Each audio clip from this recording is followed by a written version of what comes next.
Hello, everybody. We are going to be working on our Unit 1, Chapter 1 programming exercises tonight. And since this is really kind of the first batch of programming exercises we're doing in this class, where we're actually going to be coding, you do have to make sure that you do have all the Python tools installed. So if you don't, please go back to the earlier units and find the little posting that we have about downloading and installing the Anaconda distribution of Python. Most notably, we're going to be using the Spyder IDE, which is Spyder, which is built into that distribution. And so I'm going to begin actually by launching that piece of software. So let's go ahead and do that. So I'm just going to come down here to my start menu and type Spyder. There it is at the top of the list. I'm pressing enter to get it to launch. Now, what you might choose to do is, if you're going to use this a lot this semester, is after it's launched, you might want to, and just come down here, and I think I'm actually going to do it. I'm going to right click and I'm going to pin this to the taskbar so that I can find it more easily in the future. It's always going to be down there. The Spyder IDE has opened up with answers to stuff from chapter 9 or 10, by the way. And the Spyder IDE is, what I would call a full-featured Python IDE. And that's the letters I, like ice cream, D, like Delta, and E, like everything. And what those three letters stand for, by the way, is Integrated Development Environment. And that's in your textbook. And why do we say it's integrated? Well, it's integrated because it gives us a spot to write our code, which is the big window here. And then it also gives us a console, which shows us the output of our programs. And then it has like this other little sidebar tool here, which allows you to see extra information as necessary. The other thing that it gives us is a built-in debugger. So as we run our programs, it will show us the errors and suggest solutions, right? And all of that is integrated into the program. And that's why we call it an integrated development environment. And this one is specifically designed for writing Python code, and it is the official tool for this class. So for most of the class, this is the tool we will use to write Python. There will be a couple of circumstances where I will demonstrate another really important piece of software, mostly for those people who are in the data analytics program, which is a tool called the Jupyter Notebook, which is really, really popular in that field. And in many cases, after we demonstrate it, you might like it better, and if you want to use that, you can use that. I will also mention that I'm not forcing you to use any particular tool. So if you have some other coding tool that does Python, I'm okay with it.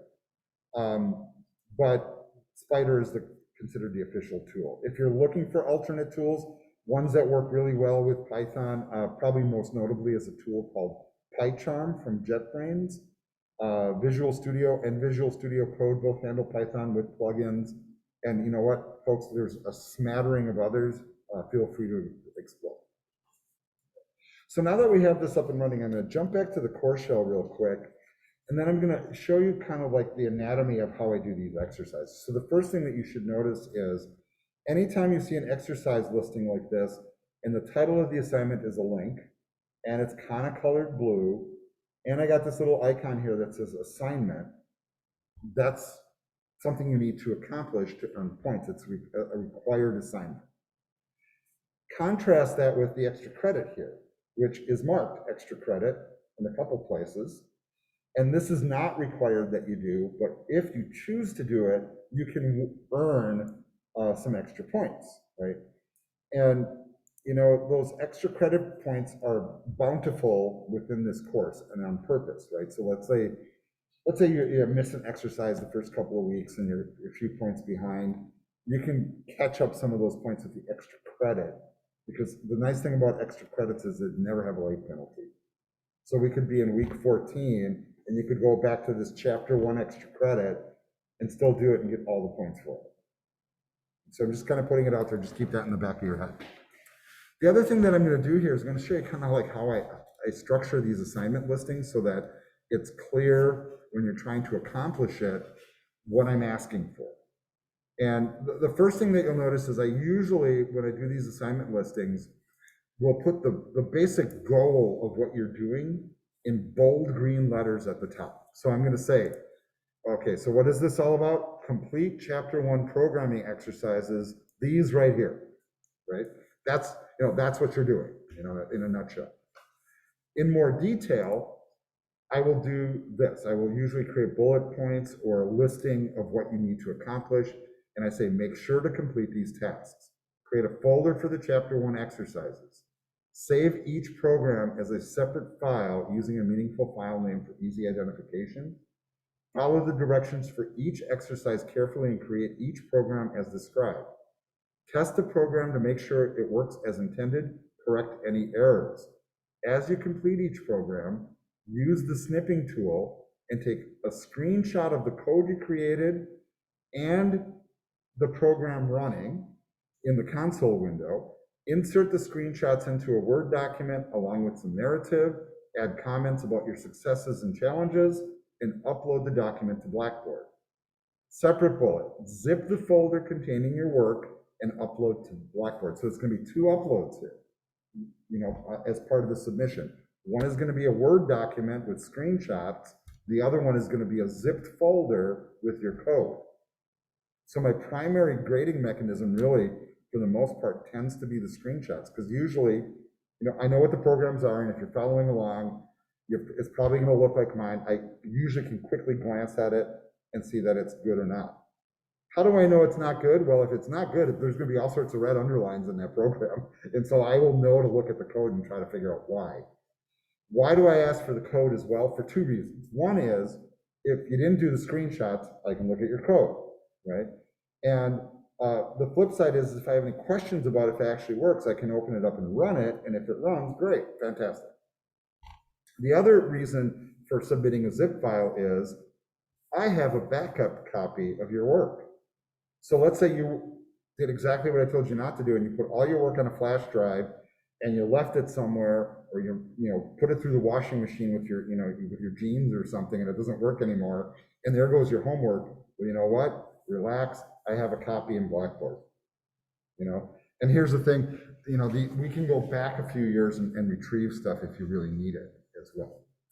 And I want you also to read this extra little note here. Please do not zip the screenshot document. Submit that as a separate file. So I want 2 separate things uploaded. Because here's what happens. When you submit a Word document, it loads up into the Blackboard grading interface, and I can just see it directly. I don't have to download anything. I don't have to do anything special. It just shows up on my screen, and I can grade it. If you put that into a zip file, well, then you're going to start getting comments from me about, hey, don't put your screenshot document in the zip file. Not really a big deal at first, but as we go on, it kind of helps the grading process. And then notice that this other thing here, in this case, I'm actually specifying that each completed exercise completed successfully is worth a half point. So if you just do, half of them, you're only going to get half the points. How do you know how many points this is worth? Well, you can either go to your grade book and look, or you click on the title, and when you click on the title of the assignment, it shows you the due date and time. So you got till Saturday at midnight to turn this in without a late penalty, and there's 5 points on the table here. This is not a small amount of points, so 5 points is pretty significant, right? So we got to make sure we get this done. All right. Now I'm going to walk through the process as we're kind of proceeding here about how to screenshot and how to turn in the assignments. That's going to be kind of wrapped into the mix here. But I do want to get to the point where we're coding now. And so what I do want to show you is that, because I know, like, at least in the kind of early parts of the course, sometimes people don't have their book right away. I do have attached to the assignment in a Word document all the chapter 1 programming exercises. Now, I want you to be careful though, because our book does have both review exercises and programming exercises. The review exercises come first, and then the programming exercises. And the whole reason I go P115 is because it's programming exercise 115, not review exercise 115, right? And so here actually is a listing of all the exercises from the chapter. I just create them into a Word document.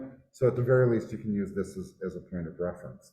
And so what we'll do for each program is we'll read the instructions, and then in some cases, maybe even copy them and paste them into the work that we're about to do, or refer back to it, because you always want to make sure you address this.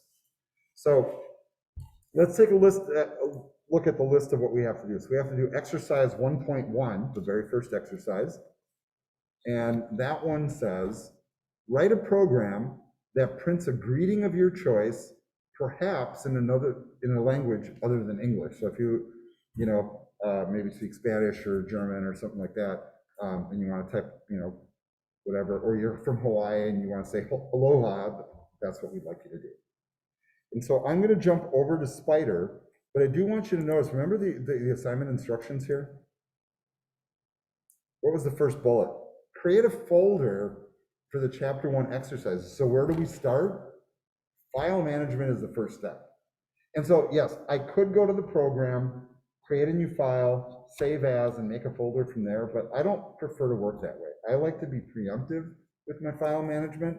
So before I even do that, I'm going to go into that folder that I created for this semester, and I'm just going to create a new folder here, and I'm going to call it, well, chapter 1. And I have this habit that most of the time, especially if I do code, I don't put spaces in the file names. That's just me, right? It doesn't really matter so much on the folder level, but from now on, all the exercises for chapter 1 are going to go in that folder.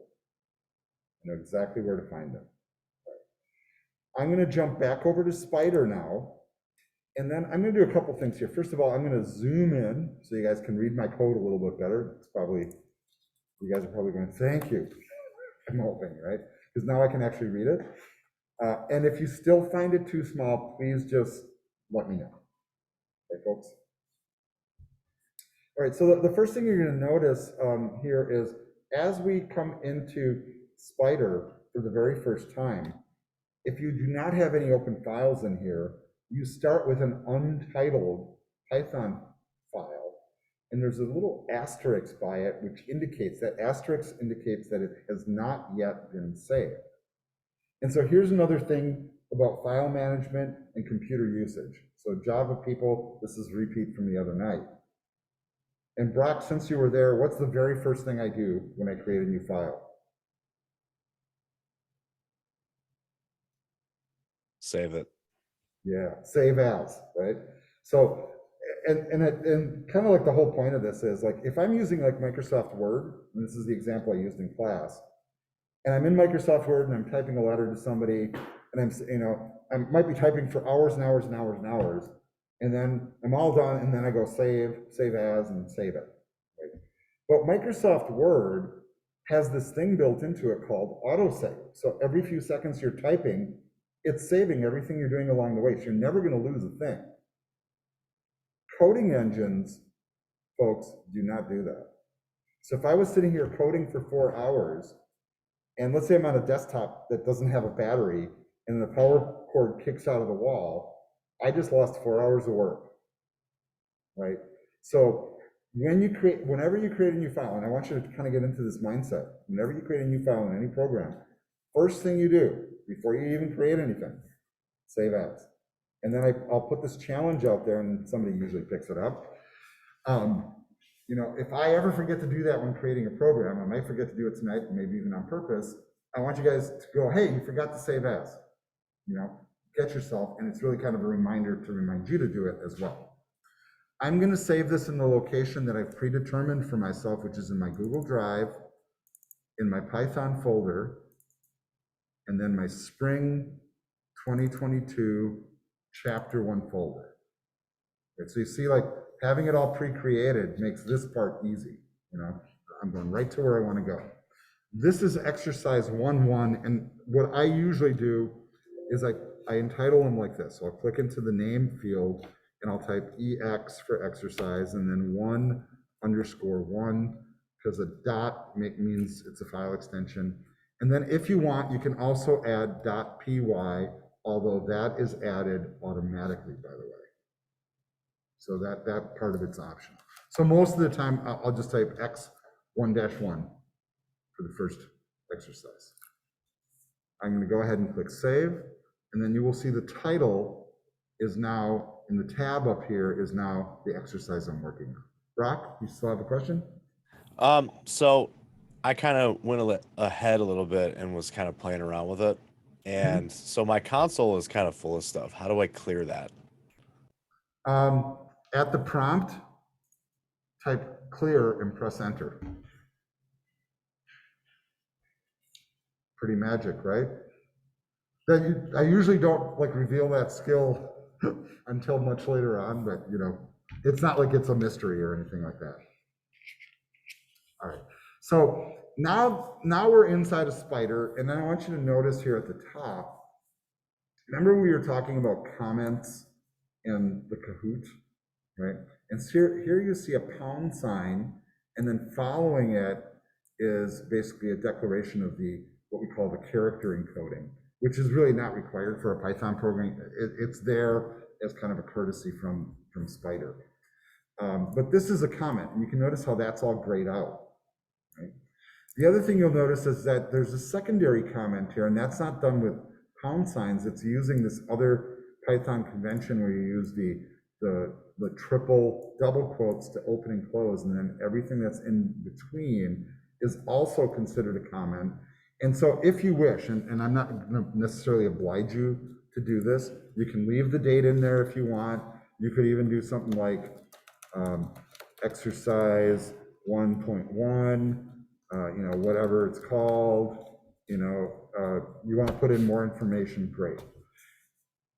I really don't require this, but I do want to kind of give you guys fair warning. Sometimes you'll take programming classes with other teachers that will ask you to do that. And if you don't do it, they'll even downgrade you for it. You know, I kind of don't care. I'll be real frank. You know, so if you want to like come in here and you just want to like take the stuff and delete it, that's fine too.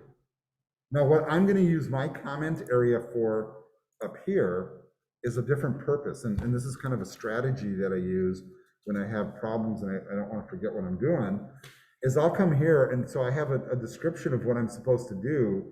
I'm going to actually copy that into my program. So that way I don't have to switch between two windows to know what my instructions are. I'm just going to copy this. So I'm doing a right-click copy, or you can do Control-C copy, and then come in here and then do a Control-V to paste, and there's my instructions.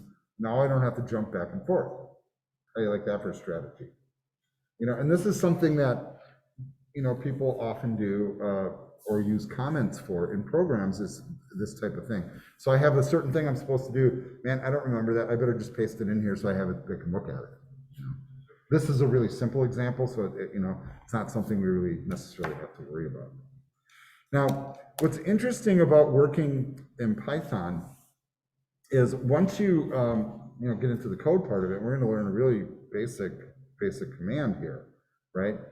The first thing I'm going to do is I'm going to type our first function that we're learning how to use. This is a built-in Python function called print.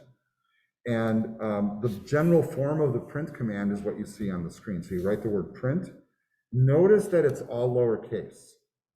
Notice if I change, let's say, the first letter to a capital P, how the color coding doesn't work anymore. It doesn't know what it is. But when I am in a lowercase p, it color codes, because this is what we call a Python keyword. It's recognized by the Python language as a word that executes something.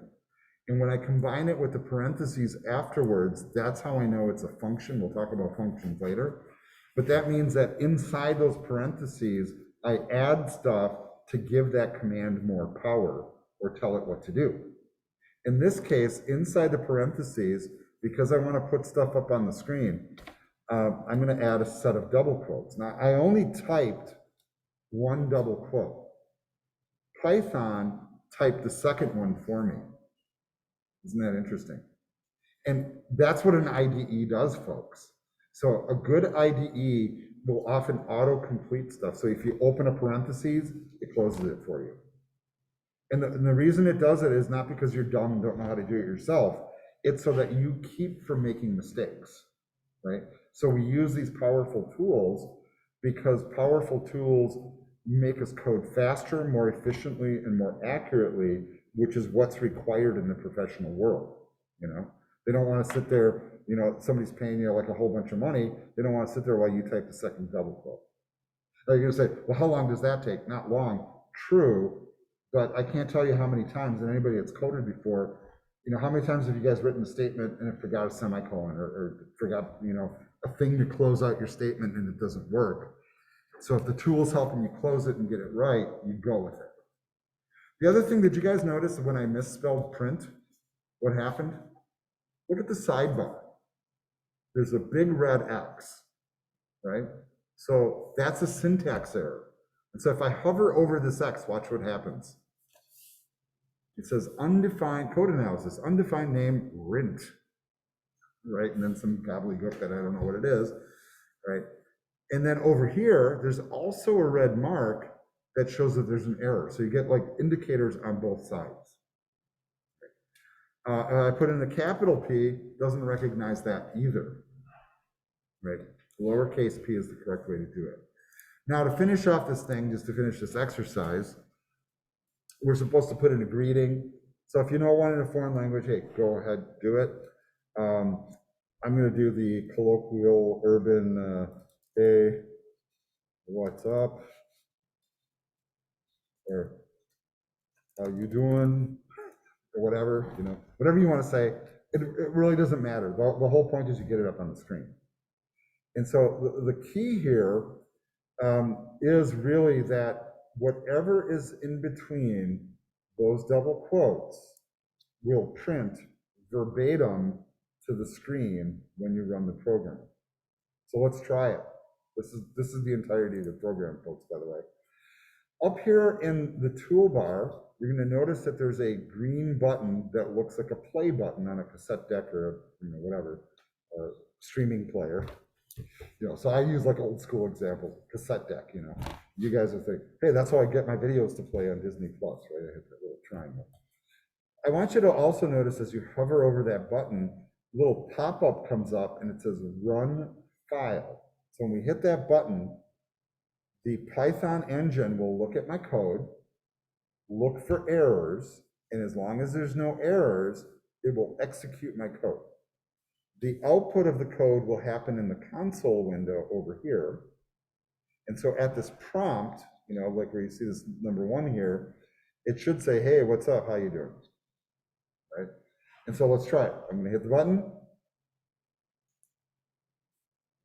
And notice what it did.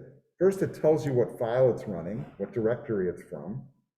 That's not something I coded, it just happens automatically. And then it gives me the output, hey, what's up, how you doing? Right. So I'd like you guys all to try the same thing. And it really doesn't matter so much what your message says. What's important is that you can hit that button and get it to show up in the console. Is everybody okay? Good, got a lot of nods here. Fantastic. All right. If you want to have a little more fun with it, keep playing with it. One thing that I think is kind of interesting here, and I'm going to kind of, you know, I kind of pepper this in as I go, is you guys notice that I put a single quote in here? That was not a mistake, right? Now, what would have happened if I put a double quote here instead? Well, first of all, I typed the second one when I didn't want it to. But what if I did? You just notice what it just did? And so why, you know, why do I point this out? Because whenever you open a print statement like this and you put in a double quote, it looks for the next double quote to close the statement. So what if I tried to do something like this? And this is kind of more an example, so you guys don't necessarily have to do this. But what if I wanted to type something like,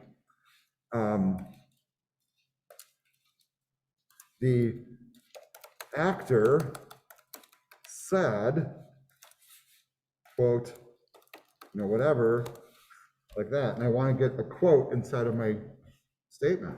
How do I do that? Right?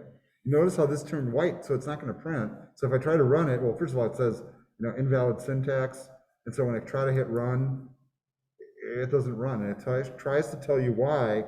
And the compiler in Python, and this is pretty interesting. Oops, and I want to make this one bigger. Notice what it says,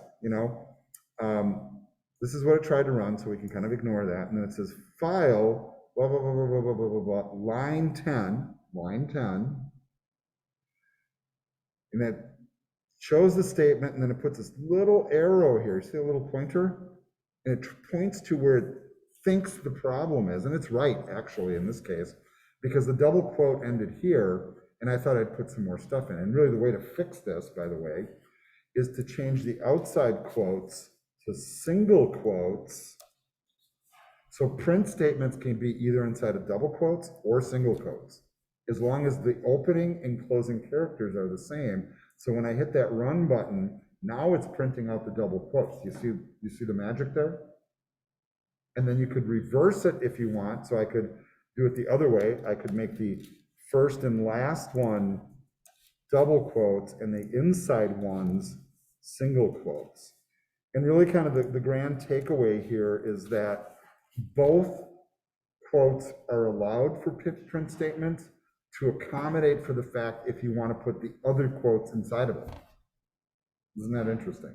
Right, so if I run this, that will print with the single quotes. Right. So that's exercise 1-1. Now what I'm going to do here is I'm going to demonstrate the homework completion process. So part of the process is screenshotting this and putting it into a Word document. So let me show you how to do that. I'm going to create a Word document here. I'm going to go to the File menu, create a new document. And then I will also add, if you use the online version of Word, that's fine. If you're using Google Docs document tool, that's fine too. Any of those will work. I'm just using the regular version of Word. And then I'm going to hit my Start key here in Windows, and then I'm going to type snip. And I do want to demonstrate that there's two different tools here. So the old school tool is the snipping tool, right? And that's what a lot of us have in our machine, and some of you may have used this before. But they also have this new school tool called Snip and Sketch, which is just as good. It just has a more modern kind of interface. So I'm going to demonstrate this one first, and then when I do the second screenshot, I'll use the other tool, so you get to see both tools. So if you use the regular snipping tool, you click on New. Sideline, anybody here who might be on the Mac OS, and there might be a couple, on the Mac you have a comparable tool called Grab, G-R-A-B, that does the same thing, right? It works a little bit differently though, so you'll have to kind of dig into the menus, but I can help you with it if you get stuck. So now, to use the snipping tool, you need to kind of prepare yourself. So whatever it is I want to take a screenshot of, I want to get that on the screen first. So there's my Python stuff. This is what I want to screenshot. Then I'll go to my snipping tool and I'll click New. As I click the New button, you see my screen grays out, my pointer changes to a crosshair, and it's waiting for me to do a click and then a drag, and then I highlight the code. And I want you to notice, I'm not grabbing the whole screen. I'm only grabbing what I need to see. And I do want two separate screenshots. I want one of the code and one of the output. I prefer that they're separate screenshots. And I'll show you why. Now, I'm in the toolbar of the snipping tool, they do have this what they have as a copy button, which looks like two pieces of paper. And the caution that I'll give you is don't bother to save your screenshots, because then you have to take up disk space. We're going to copy it and put it in a Word document, so it's going to be in the Word document, if you see what I mean. So I'm just going to hit copy. Then I'm going to go back to Microsoft Word, and then I'm going to move down a couple lines, and then I'm going to do a paste. So I'm going to right click and paste. And there's my image. Now, what I probably should have done here in my homework file is probably chapter 1 exercises. My name is Waka Waka Waka, and today's date, whatever, right? And if you want to make it bold and beautiful, go for it. That's up to you. Then the next thing I would do is maybe say exercise 1.1. And this is the code part, so you could say exercise 1.1 code. There it is. See it? Yay. And here's kind of a tip. If your screenshots are too big, and this does happen, so people will like hit print screen and get the whole screen. I don't want that, by the way. I want just the part I need to see. And what'll happen is if you're doing a screenshot, and you'll notice that the font in the screenshot is way smaller than the regular font of Microsoft Word, I'm going to have a really hard time reading it, and I will probably kick back the assignment to you and tell you that. And I'll say, please make that bigger, I can't read it. Right? Even though Blackboard does have zoom in tools, they're not really quite so good. How do I know when the screenshot is big enough? When the font inside the screenshot is about the same as the font inside of Microsoft Word. That's a pretty good size, right? It's readable. The next thing I'm going to do is I'm going to take my cursor and I'm going to click on the right side of this image. I don't know if you can see it, but it's flashing right down here. And I'm going to press enter to move it down the line. And now I'm going to put in console output or program output or whatever you want to call it. And now I'm going to go back and I'm going to screenshot the console where it's running correctly. And actually where it ran correctly was up here, right? And I'm going to use the other tool this time. So I'm going to go back to the start menu. And this time I'm going to type snip. And I'm going to choose to use snip and sketch, which is the newer Windows 10, Windows 11 tool. And so notice that that also has the same button here for new, but there's also a shortcut key for this one. You can use Windows logo key plus Shift plus S, and this tool comes up automatically. Isn't that nice? But I prefer to use this new button because once again, I can come in here and grab exactly the part that I need to show. When I get back into the tool, I look for that double paper icon, see Control C to copy. I'm going to go back to Word, paste it in, and there it is. And that might even be too big, honestly, but better too big than too small. Then finally, I want to hear about your experience doing this. So you might write something like, this is horrible. Why on earth did I choose? No. This was fun and easy. That's better. Something like that. But I really want to hear about your experience. So if you struggled with something, tell me about it. If it's not working, tell me about it. If it was really easy, tell me about it. I just want to hear how it went. And hopefully most of the time, it's a positive comment. And if not, really, you should probably be reaching out for help if it's not working. But I do want to hear about your experience. And so we're going to do this for every exercise. Screenshot the code, screenshot the output, right? And I don't mean to belabor this too much because I know I already covered this material. But it always never amazes me how much people seem to also not hear it. So I apologize for the redundancy, right? But I think, you see it done a few times and you kind of get the flow of it. And then after a while, you won't even think twice about it. And then, the reason,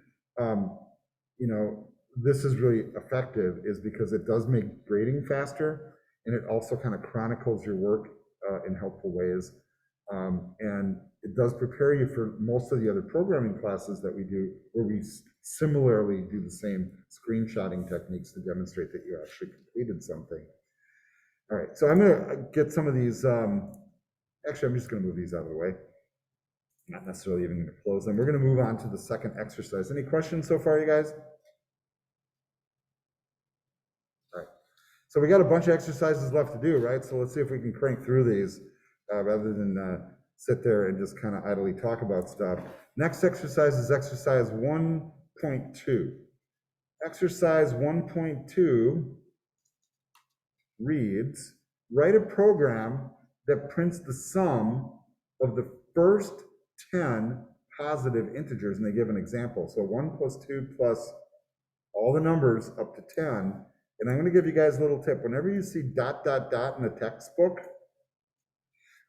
here's what it means. There's other stuff that goes in here, but we're not typing it all. That's what it means, right? So in between there should be 3 plus 4 plus 5 plus 6 plus 7 plus 8 plus 9. That's what's missing. And they're not just typing it all out. So I'm going to go back to Spider now. And then as soon as we finish this exercise, we are going to take a short break, if you guys are wondering. So I'm going to begin by creating a new file. So the new file icon is in the toolbar, which is this first icon. Or you can go to File, New File. What's the first thing I should do? Save as. Save as. Yeah, there you go. Right? This is exercise 1-2. 1-2. Hit and save. I'm going to zoom in on my code window here. And I think I got this one in my head. So I'm just going to go ahead and start typing. This one, once again, is going to be the print command. And I am going to just type the numbers. 1 plus 2 plus 3 plus 4, and you just keep going. And you can see like how much I'm mistyping here even. And one thing you'll notice as I'm doing this, notice how I'm putting spaces in there? And here's what I'm going to say about those spaces. Do I need to put the spaces in? Here's the answer. No. I could do it like this. I could just say, put them all right in there. The reason I do put the spaces in is why? Do you guys notice how color changed? First of all, it's easier to read. And for me, that becomes pretty key. But sometimes when you squeeze things together, they also don't work as you intend. In this case, because it's inside of a print statement, the 9 plus 10 without spaces in it is becoming a word as opposed to being math. So here, it's actually kind of important that we leave it separated. And so this will actually perform this math and display the output on the screen. So let's try it. Is the correct answer 55? It is, by the way. It's sad that I have that memorized. If you add together the first 10 numbers, what does it equal? 55. Yes, Brock. So one of the things that I was doing, because when I said I was messing around with it earlier, I noticed that this actually will do the order of operations too. It does. Absolutely. And so what Brock means by that is, like if I threw like division or multiplication in here, if you remember like the whole like math thing where it's parentheses, exponents, multiply, divide, subtract, add, subtract in that order of hierarchy. So in other words, exponents and parentheses go first, multiplication and division next, and then addition. And so if you do want it to like kind of break down the math, we'll get into the whole math thing later.